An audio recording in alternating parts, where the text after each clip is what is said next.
সুপ্রিয় শিক্ষার্থী, তোমাদেরকে আজকের অনলাইন ক্লাসে স্বাগত জানাচ্ছি। আজকে তোমাদের ফিনান্সিয়াল ম্যানেজমেন্ট কোর্সটি নিয়ে আলোচনা করতে যাচ্ছি। ভোলা সরকারি কলেজের ব্যবস্থাপনা বিভাগের অনার্স চতুর্থ বর্ষের শিক্ষার্থীদের জন্য ফিনান্সিয়াল ম্যানেজমেন্ট যে কোর্সটি রয়েছে, আজকে আমি সেটি নিয়ে আলোচনা করতে যাচ্ছি। তো আমি ব্যবস্থাপনা বিভাগের অনার্স চতুর্থ বর্ষের শিক্ষার্থীদেরকে আজকের অনলাইন ক্লাসে স্বাগত জানাচ্ছি। সুপ্রিয় শিক্ষার্থী, আমরা এর আগে তোমাদের অন্য কোর্স নিয়ে আলোচনা করেছি। আজকে এই ফিনান্সিয়াল ম্যানেজমেন্ট নিয়ে আলোচনা করতে যাচ্ছি। তো আমরা কথা না বাড়িয়ে চলে যাই আমাদের আলোচনায়। ফিনান্সিয়াল ম্যানেজমেন্ট কোর্সটি ফুলি ইন ইংলিশ, এটা কিন্তু ইংরেজিতে পুরোপুরি। তোমাদেরকে you have to write in English in your exam script. তোমার পরীক্ষার খাতায় কিন্তু তোমাকে পুরোপুরি ইংরেজিতে লিখতে হবে। আর যেহেতু এই কোর্সটি ফুলি ইন ইংলিশ, তোমাদেরকে কোর্সের খুঁটিনাটি ভালো করে জেনে নিতে হবে। তো চলে যাই আমরা আলোচনায়। আচ্ছা, তাহলে আজকে আমরা ফিনান্সিয়াল ম্যানেজমেন্ট নিয়ে আলোচনা করতে যাচ্ছি। আজকের আমাদের আলোচনার আউটলাইন হলো এগুলো। দেখো, আমরা বিজনেস ফিনান্স এবং দা ফিনান্সিয়াল ম্যানেজার সম্পর্কে জানতে পারবো। ফর্মস অফ বিজনেস অর্গানাইজেশন মানে ব্যবসা সংগঠনের ধরন সম্পর্কে জানতে পারবো। The goal of financial management আর্থিক ব্যবস্থাপনার লক্ষ্য সম্পর্কে জানতে পারবো। The agency problem and control of the corporation মানে এজেন্সি প্রবলেম মানে প্রতিনিধি প্রবলেম যে হয় এবং সেটা নিয়ে কর্পোরেশন কি ধরনের ব্যবস্থা নেয় সে নিয়ে আলোচনা করব। ফিনান্সিয়াল মার্কেট এবং কর্পোরেশন নিয়ে আলোচনা করব।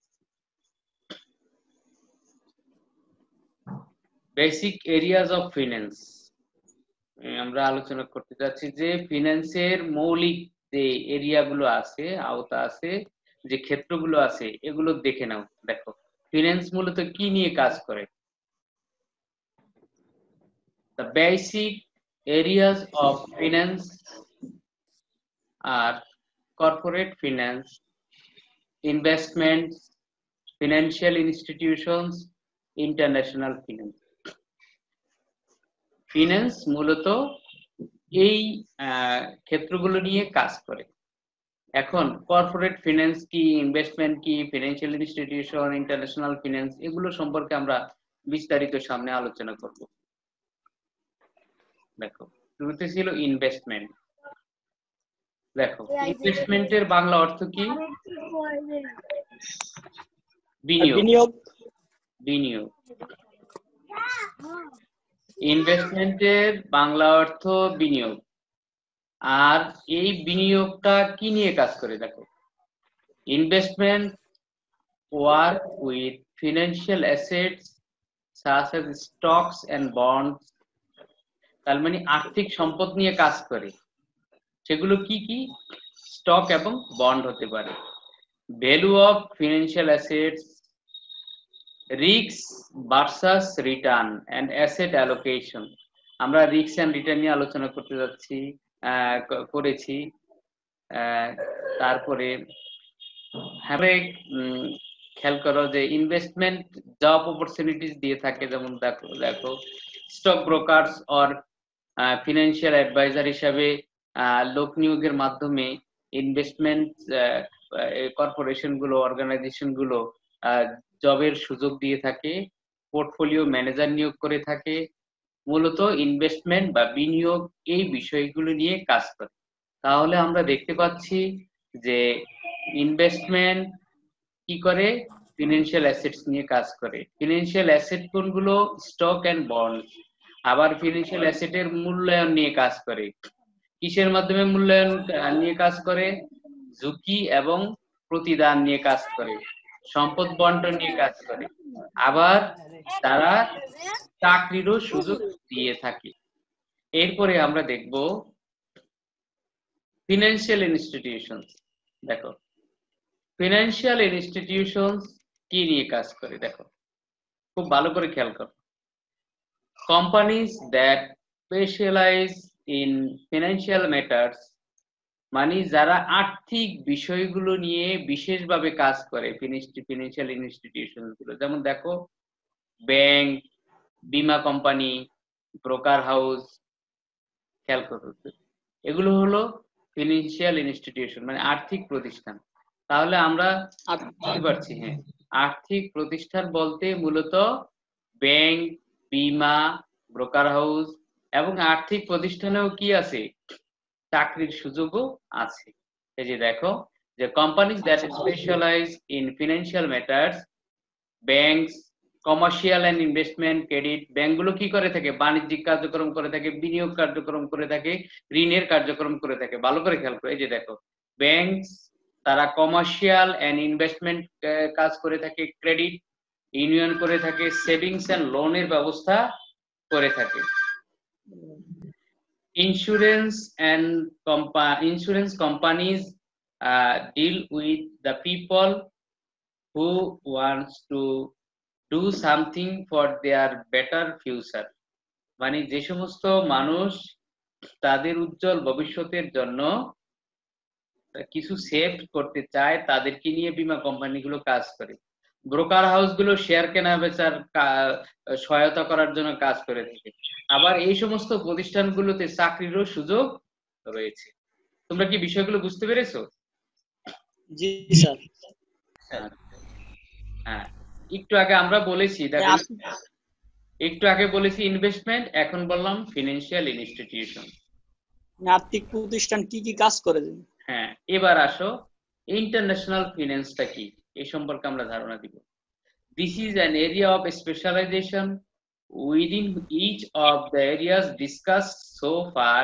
It may allow you to work in other countries or at least travel on a regular basis. আচ্ছা, খেয়াল করো, ইন্টারন্যাশনাল ফিন্যান্স হচ্ছে যে তুমি এক দেশ থেকে অন্য দেশে গিয়ে তুমি ব্যবসা বাণিজ্য করতে পারবা, তারপরে তুমি সেখানে যে কোনো ধরনের পরিবহন বলো, রেগুলার ভিত্তিতে যে কোনো ব্যবসা করতে পারবা এবং সেখানে তুমি পরিচিত হতে পারবা। এই সুযোগটা তোমাকে করে দিবে ইন্টারন্যাশনাল ফিন্যান্স। এরপরে দেখো, এখন প্রশ্ন হলো যে why study finance, why you study finance, তুমি কেন ফিন্যান্স পড়বে, ফিন্যান্সটা কেন তুমি পড়বে। দেখো, মার্কেটিং এর ক্ষেত্রে ফিন্যান্স দরকার। Finance is important for marketing. কিভাবে দেখো, মার্কেটিং এ তুমি বাজেট করবা, তাহলে বাজেটের সাথে ফিন্যান্স জড়িত না? অবশ্যই স্যার।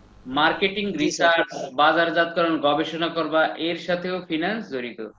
মার্কেটিং ফিনান্সিয়াল প্রোডাক্ট, আর্থিক পণ্য তুমি বাজারজাতকরণ করবা, তার সাথেও ফিন্যান্স জড়িত। তাহলে এই কারণে মার্কেটিং এর স্টুডেন্টরাও কি করবে, ফিন্যান্স করবে। মার্কেটিং এর জন্য ফিন্যান্স দরকার। এরপরে অ্যাকাউন্টিং, দেখো ডুয়াল অ্যাকাউন্টিং মানে দুতরফা হিসাব নাকি, এন্ড ফিনান্স ফাংশন আর্থিক কার্যাবলী, প্রিপারেশন অফ ফিনান্সিয়াল স্টেটমেন্ট আর্থিক বিবরণী প্রস্তুত করে কারা, হিসাব রক্ষণ নাকি, হিসাব রক্ষণের মাধ্যমে আর্থিক বিবরণী প্রস্তুত করা হয়। এখন সেখানেও কি দরকার, ফিনান্সের প্রয়োজন রয়েছে। এবার ম্যানেজমেন্ট, ম্যানেজমেন্টেও ফিনান্স দরকার আছে। যেমন ধরো স্ট্র্যাটেজিক থিঙ্কিং, কৌশলগত তুমি যে চিন্তা করবা, জব পারফরমেন্স তৈরি করবা, প্রফিটেবিলিটি তোমার আয় ব্যয়, মুনাফার যোগ্যতা হিসাব করবা, কিসের মাধ্যমে, ফিনান্সের মাধ্যমে অবশ্যই নাকি। দেখো আমরা ক্যাপিটাল বাজেট করব, জি স্যার, ক্যাপিটাল বাজেটিং এর মাধ্যমে আমরা কি করব, দীর্ঘমেয়াদী পরিকল্পনা করব নাকি। আমরা জানি যে কোম্পানি দীর্ঘমেয়াদী বিনিয়োগ সিদ্ধান্তকে ক্যাপিটাল বাজেটিং বলে নাকি। তাহলে সেখানে তো তোমার ফিনান্স জড়িত। আবার আছে পার্সোনাল ফিনান্স, পার্সোনাল ফিনান্সটা হলো এটা তুমি দৈনন্দিন তোমার সংসার জীবন সকল ক্ষেত্রেও তোমার এই ফিনান্স দরকার আছে। যেমন বাজেটিং, তুমি আয় বুঝে ব্যয় করবা, তুমি চিন্তা করো যে আমার সামনের দিনগুলো কিভাবে চলবে, কিভাবে আমি সামনের সময়টুকু কাটাবো, আমার কি কি খরচ হতে পারে নাকি। আবার দেখো রিটায়ারমেন্ট প্ল্যানিং, যারা চাকরি শেষে তারা কি করবে তার সাথেও কিন্তু ফিনান্স জড়িত। যেমন ধরো কিভাবে রিটায়ারমেন্ট প্ল্যানিং এর সাথে কিভাবে ফিনান্সটা জড়িত দেখো। আমার কথা যদি আমি বলি যে আমি চিন্তা করি এখন যদি আমি প্রভিডেন্ট ফান্ডে বেশিটা করে টাকা রাখি, আমার রিটায়ারমেন্টে আমি একসাথে এই টাকাগুলো পেয়ে যাব, তখন সেটা দিয়ে আমি কিছু করতে পারবো। ক্লিয়ার? তাহলে রিটায়ারমেন্ট প্ল্যানিং এর ক্ষেত্রে জি স্যার। আমাকে ফিনান্স হেল্প করবে। কলেজ প্ল্যানিংটা আবার কি? কলেজ তুমি যদি স্টুডেন্ট অবস্থায় থাকো যে আমি যদি এখন কিছু সেভ করতে থাকি, আমি কি করব প্রতি মাসে 1000 টাকা করে ব্যাংকে রাখবো, ব্যাংক আমাকে কি করবে এত পার্সেন্ট ইন্টারেস্ট দিবে, তাহলে 5 বছর তো আমার পড়া শেষ হতে 6 বছর লাগবে, তখন সেই ক্ষেত্রে আমার তখন কত টাকা হবে, টাইম ভ্যালু অফ মানি আমি হিসাব করব নাকি। আমাদের টাইম ভ্যালু অফ মানি রয়েছে না, তখন সেখানে আমাকে কি করবে ঠিক। টাইম ভ্যালু অফ মানি দিয়ে আমি এটা ক্যালকুলেশন করবো। তাহলে এখানে ফিনান্স দরকার আছে নাকি। ডে টু ডে দৈনন্দিন জীবনেও কিন্তু আমাদের ফিনান্স দরকার আছে। তাহলে পরীক্ষার সময় যদি আসে, হ্যাঁ পরীক্ষার সময় যদি আসে খেয়াল করো যে হোয়াই ইউ স্টাডি ফিনান্স, তখন তুমি লিখতে পারবে যে finance is important for the following areas, নিচের ক্ষেত্রগুলোর জন্য ফিনান্স খুবই গুরুত্বপূর্ণ। They are marketing, accounting, management, personal finance. Marketing এর ক্ষেত্রে তুমি কিছু কথা বললে, অ্যাকাউন্টিং এর ক্ষেত্রে কিছু বললে, ম্যানেজমেন্টের ক্ষেত্রে কিছু বলে সুন্দর একটা উত্তর দিতে পারবে পরীক্ষার খাতায়। এবার আসো আমরা বিজনেস ফিনান্স নিয়ে আলোচনা করব, যে some important questions that are answered using finance. যেমন কিছু গুরুত্বপূর্ণ কোশ্চেনস এর উত্তর দেওয়া হয়েছে ফিনান্স ব্যবহার করে। যেমন what long term investment should the firm take on, মানে কোন ধরনের দীর্ঘমেয়াদী বিনিয়োগ একটা ফার্মের নেওয়া উচিত, কোন ধরনের দীর্ঘমেয়াদী, ঠিক আছে। আচ্ছা, এখন তোমাকে বিজনেস ফিনান্স বলে যে কোন ধরনের দীর্ঘমেয়াদী বিনিয়োগ আপনি নেবেন, কি 10 বছর মেয়াদী ব্যবসায় আপনি বিনিয়োগ করবেন না 20 বছর মেয়াদী বিনিয়োগ করবেন। ফিনান্স আমাকে ক্যালকুলেশনের মাধ্যমে, ক্যাপিটাল বাজেটিং এর মাধ্যমে আমাকে কি করবে বলে দিবে, ঠিক না। যে আমরা বলি ক্যাপিটাল বাজেটিং করে আমরা বলি এটা গ্রহণযোগ্য, এটা গ্রহণযোগ্য না, এরকম বলি না। পেব্যাক পিরিয়ড এর মাধ্যমে, নেট প্রেজেন্ট ভ্যালু এর মাধ্যমে আমরা বের করে আমরা একটা সিদ্ধান্ত নেই এটা গ্রহণযোগ্য, এটা গ্রহণযোগ্য না। এরপরে দেখো where will we get the long term financing to pay for the investment। এখন বলে যে আমরা যে এই যে বিনিয়োগ করব, খুব ভালো করে খেয়াল করো যে বিনিয়োগে যে আমরা বিনিয়োগ করব এই ব্যবসা ক্ষেত্রে কোন জায়গা থেকে আমরা আমাদের এই টাকাগুলো পাবো, কোন জায়গা থেকে আমি দীর্ঘমেয়াদী আর্থিক সুবিধাটা পাবো, সেটা আমাকে বিজনেস ফিনান্স বলে দিবে। বুঝতে পেরেছো? এরপরে খেয়াল করো how will we manage the everyday financial activities of the firm. ব্যবসায়ের দৈনন্দিন যে আর্থিক কর্মকাণ্ডগুলো আছে কিভাবে আমরা ব্যবস্থাপনা করব, এগুলো আমাকে বলে দিবে কে বিজনেস ফিনান্স। তাহলে তোমরা বুঝতে পেরেছো? এরপরে দেখো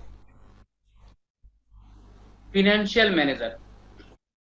ফিনান্সিয়াল ম্যানেজার কি আর্থিক বিষয়গুলো নিয়ে যে ঘাটাঘাটি করবে সেই তো ফিনান্সিয়াল ম্যানেজার নাকি। এখন দেখো যে financial manager try to answer some or all of this question. এই নিচের প্রশ্নগুলোর উত্তর দিবে ফিনান্সিয়াল ম্যানেজার। দেখো the top financial manager within a farm is usually the chief financial officer. পরীক্ষার সময় একটা বলে যে এই প্রশ্ন এই ওয়ার্ডটার পূর্ণরূপ দাও, CFO, chief financial officer. CFO chief financial officer. সে ট্রেজারারের দেখো ট্রেজারার হিসেবে কাজ করে। দেখো ট্রেজারার কি করে দেখো পরীক্ষার সময় আসে, হু ইজ ট্রেজারার। ট্রেজারার কি দেখো, ট্রেজারার ওভারসি করে বুঝো। ওভারসি মানে কি যাচাই বাছাই করে, তত্ত্বাবধান করে, ক্যাশ ম্যানেজমেন্ট, ঋণ, credit management, capital expenditure, financial planning. সে ট্রেজারার হিসেবে এই সমস্ত বিষয়গুলো দেখাশোনা করে। কন্ট্রোলার হিসেবে কাজ করে, সে কন্ট্রোলার হিসেবে দেখো overseas tax, cost accounting, financial accounting এগুলো দেখে। এগুলো সমস্ত বিষয়গুলো দেখভাল করার দায়িত্ব কার হাতে? চিফ ফিনান্সিয়াল অফিসার, এবং সেই হলো ফিনান্সিয়াল ম্যানেজার। এবার আমরা খেয়াল করো। Okay sir. আচ্ছা, আমরা এসএসসি লেভেলে পড়েছি ব্যবসায়ের আকার বা আয়তন। দেখো ব্যবসা সংগঠন, সোল প্রোপ্রাইটরশিপ, পার্টনারশিপ, কর্পোরেশন, দেখো ওই যে এক মালিকানা ব্যবসা, অংশীদারি ব্যবসা, সব কোম্পানি সংগঠন আমরা অংশীদারি। হ্যাঁ, এগুলো হলো ব্যবসায়ের ফর্মস বা আকার। এরপরে দেখো ভেরি ভেরি ইম্পর্টেন্ট, ব্যবস্থাপনার যে সিদ্ধান্তগুলো সেটা খেয়াল করো, যে আমরা ক্যাপিটাল বাজেটিং এর মাধ্যমে দীর্ঘমেয়াদী সিদ্ধান্ত নিই নাকি? ক্যাপিটাল বাজেটিং এর মাধ্যমে আমরা দীর্ঘমেয়াদী সিদ্ধান্ত নিয়ে থাকি। আবার ক্যাপিটাল স্ট্রাকচারের মাধ্যমে আমরা কি নিয়ে থাকি, যে how should we pay for our assets, আমাদের কোন কোন ধরনের টাকা নিয়ে আমরা আমাদের মূলধনটা গঠন করব, সেটা কি ক্যাশ, ব্যাংক থেকে নাকি ঋণদানকারী প্রতিষ্ঠান থেকে, এগুলো থেকে আমি আমার অর্থগুলো নিয়ে আমার মূলধন গঠন করতে পারি, সেটা হলো ক্যাপিটাল স্ট্রাকচার। আরেকটা হলো ওয়ার্কিং ক্যাপিটাল ম্যানেজমেন্ট, আমার যে ব্যবসায়ের দৈনন্দিন যে